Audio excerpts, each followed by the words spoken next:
Hold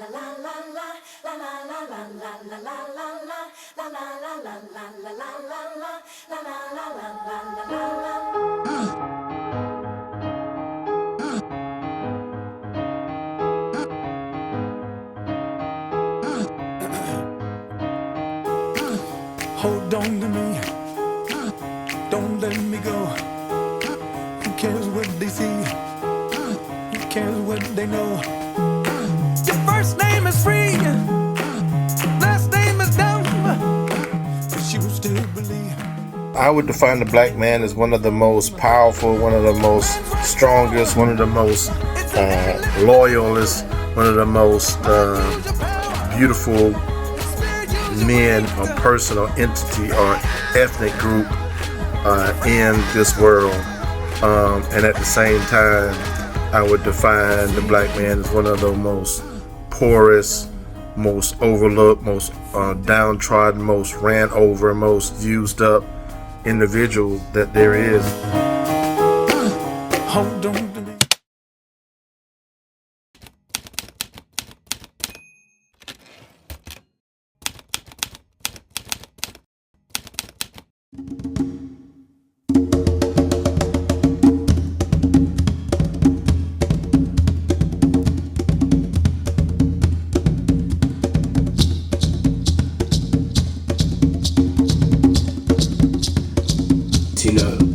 Know that we were kings, scholars, and leaders.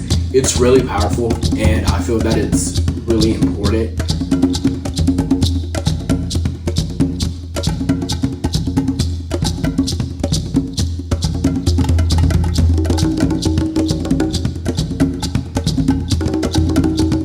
We have Mansa Musa, centuries ago, who was the richest man in the world, who did many great things, built colleges in cities like Timbuktu, took a whole pilgrimage and Hajj to Mecca, with the Islam faith. And so, I definitely, look up to him and look at him. I look at people like Shaka Zulu, who was strategic and who was militant, and, who led the Zulu people, into many wars and won those wars.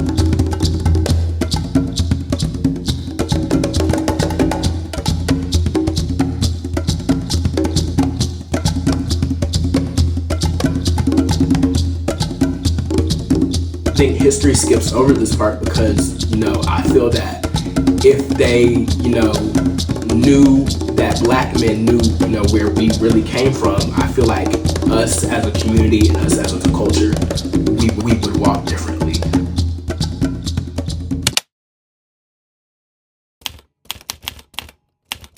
Wading in the water, wading in the water.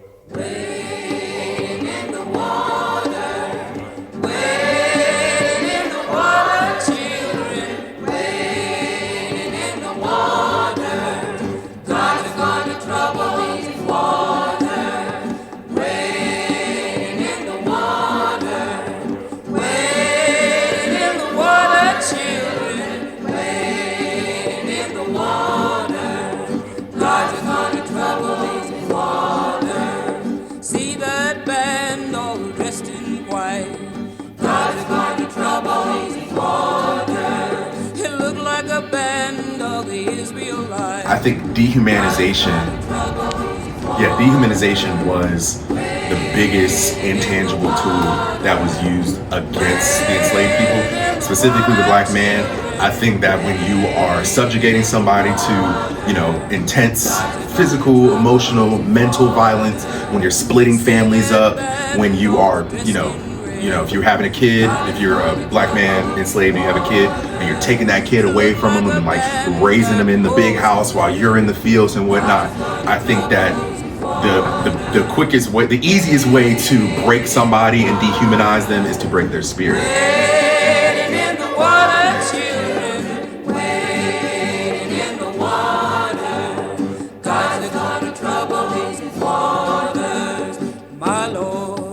I feel that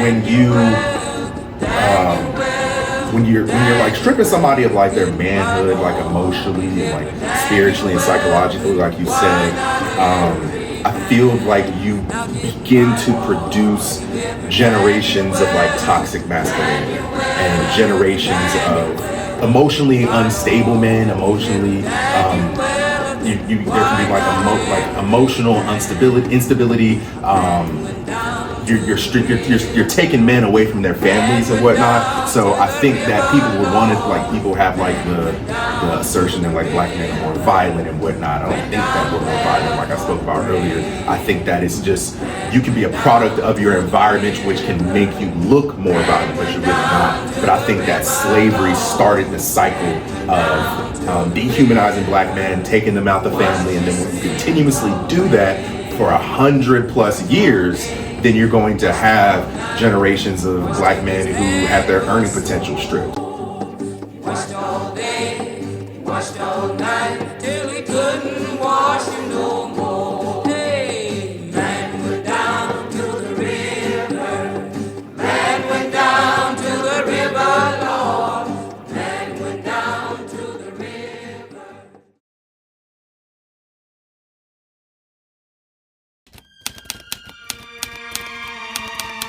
To offset some of the events or a repetition of the events that have taken place here in Los Angeles recently, we have to go to the root. We have to go to the cause. Dealing with the condition itself is not enough. And it is because of our effort toward getting straight to the root that people oftentimes think we're dealing in hate. It's been a long time coming, but I know a change gonna I have a dream that one day yes it will. this nation will rise up, live out the true meaning of its creed. But I'm afraid We hold these truths to be self-evident, that all men are created. I don't know what's up there. The narrative around black men to be considered a threat. Since its inception, the system has continuously ever evolved itself to try to keep up with the evolution of the black man. Change gonna come. Oh, yes it will. I go to the movie and I go down. Obstacles that have kept black men down include slavery, include a judicial system that had inherent in it, built into it laws that were not for all people, but were for a specific people. And then just the institutionalization of it in people's hearts and minds. Oh, yes it will. Martin Luther King was shot and was killed tonight in Memphis. Then I go to my brother. I think it's in the hearts, in the minds of people who are part of an older generation, and maybe that generation is beginning to shift and change. And I do see a great hope for the United States of America, and I do see a great hope for our world, where people can be valued for who they are and what they bring to the table, and just because of the fact that they're human beings. So certainly racism. I would also like to say that one of the reasons that I think historically, you heard me mention people's mindsets. I want to talk about the mindsets of black people themselves, black men themselves. We must not regard ourselves as victims. We must not regard ourselves as inferior. But we need to see that we have value, that the Lord has put us here in the earth for such a time as this. Time coming, but I know a change gonna come. Oh, yes it will.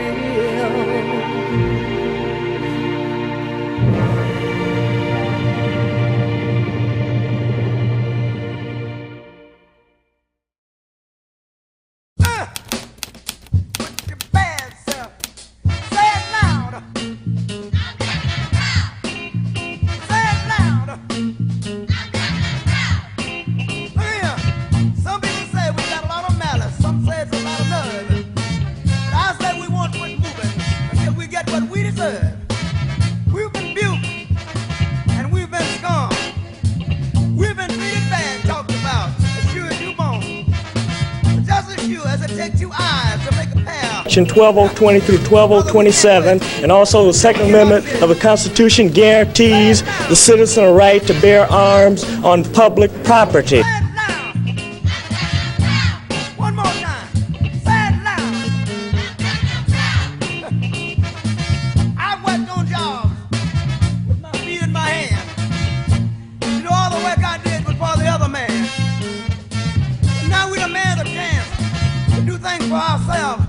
The media has done a disservice to black men as well. Oftentimes, the media portrays black men as the only ones or the usual suspects from a criminal standpoint.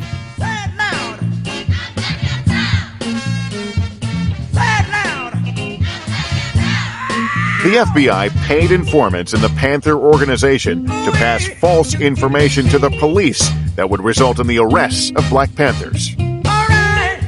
Part of what you see in terms of the Panthers in the late 60s and early 70s is just people fighting charge after charge after charge. And so much work goes into defending people. The vast majority of those charges don't stick. There are pockets of people who still feel a sense of fear and dread when they see black men in leadership. I know in my field of professionalism, I'm a professional educator. Many black men have risen to leadership roles. Some of us, though, feel like we can't get to certain leadership roles because of the color of our skin, because maybe we're seen as being too dominant, or maybe we're seen as a threat for some reason or another. But if you get to know us on an individual basis and make your decision based on that, then you won't have to worry about fearing black men.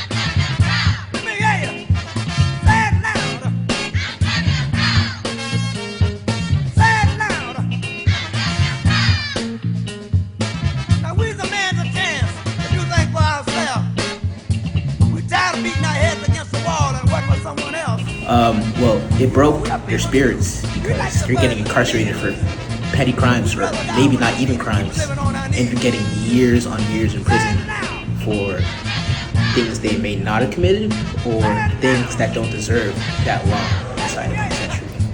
So not only did it demean, but it broke.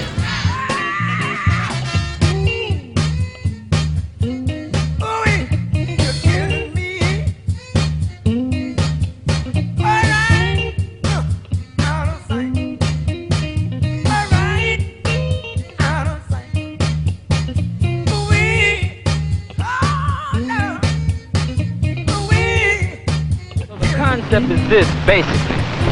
The whole black nation has to be put together as a black army. And we're going to walk on this nation. We're going to walk on this racist power structure.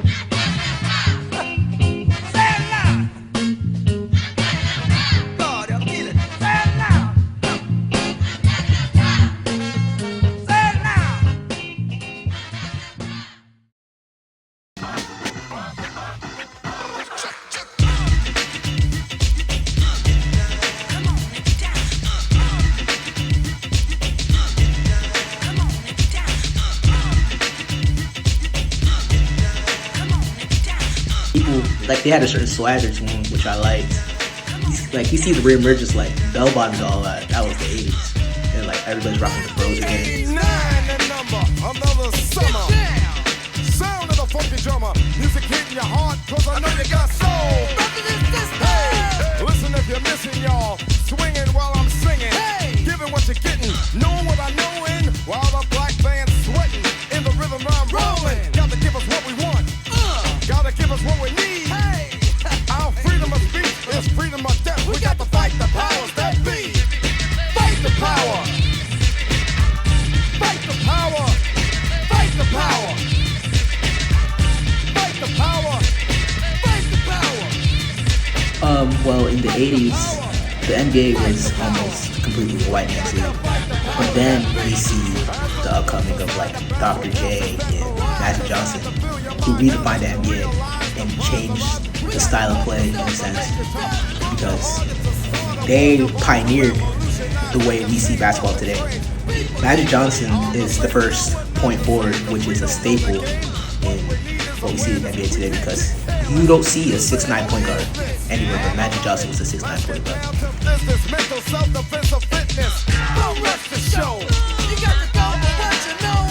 To make everybody see, in order to fight the powers that be. Fight the power. Fight the power. Fight the power. Fight the power. Fight the power. Fight the power. Fight the power. We've got to fight the powers that be. America's public enemy number one in the United States is drug abuse. In order to fight and defeat this enemy, it is necessary to wage a new all-out offensive. Fight the power. And you know who's feeding and supporting the enemy? The casual drug user. Fight the power. Fight the power. Fight the power. We've got to fight the powers that be. Elvis was a hero to most, but Elvis was a hero to most. Elvis was a hero to most, but he never meant to me. Is he straight out racist? The sucker was simple and plain. Motherfucking in John Wayne. Cause I'm black and I'm proud. I'm ready, I'm hyped, plus I'm amped. Most of my heroes don't appear in no stamp. Sample look back, you look and find nothing but rednecks for 400 years if you check. Don't worry, be happy. Was a #1 jam. Damn if I said. The question on everyone's mind is, how did this jury see the same videotape that the world saw and reach the conclusion that no crime was being committed? No delay, make everybody see, in order to fight the powers that be. Fight the power. Fight the power.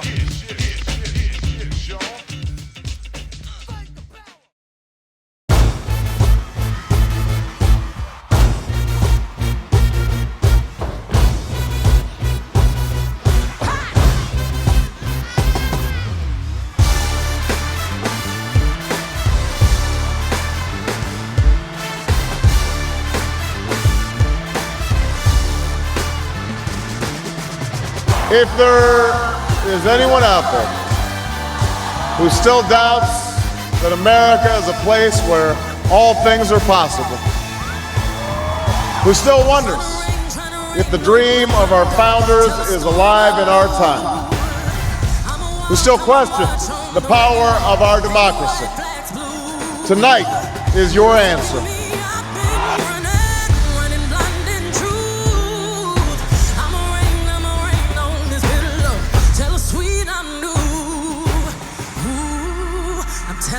Tears going fall away, oh, may the last one burn into flames. Well, we have a lot to say, and reclaiming our own narratives isn't about how we do it, it's about when we do it. So you see people that are really telling the story in a compelling way of the Black experience. You have directors in Hollywood and Atlanta like Ryan Coogler, and you have authors like Ta-Nehisi Coates. You see, again, filmmakers like Tyler Perry. They are highlighting the stories of the Black community, the plights and the challenges and the triumphs of Black men.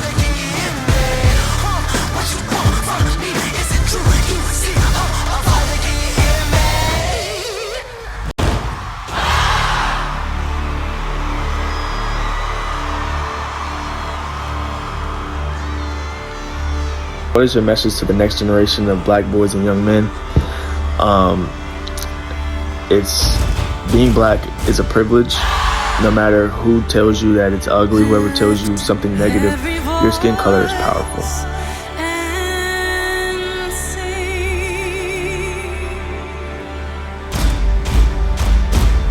Black men are still able to thrive and lead because of the grit and the determination that our ancestors built an infrastructure with, an infrastructure of greatness in which they weren't even provided the tools to do so.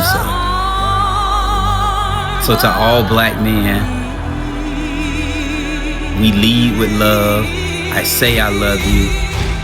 And let's continue to push forward so that we can impact the world and the criminal justice system for the betterment of not just us, but for all those that are being oppressed. Let our rejoicing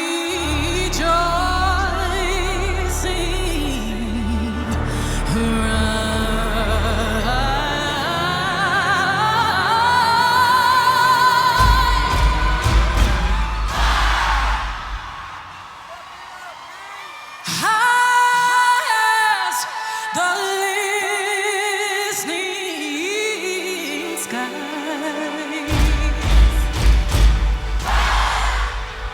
Let us march on till victory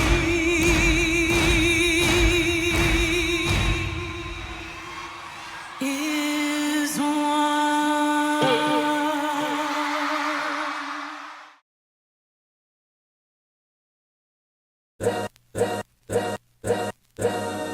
All's my life I has to fight. All's my life hard times like bad trips like Nazareth, I'm f***ed up, homie, you f***ed up. But if God got us, then we gon' be alright. We gon' be alright. We gon' be alright. We gon' be alright. Do you hear me? Do you feel me? We gon' be alright. We gon' be alright. Huh? We gon' be alright. We gon' be alright. Do you hear me? Do you feel me? We gon' be alright. And when I wake up,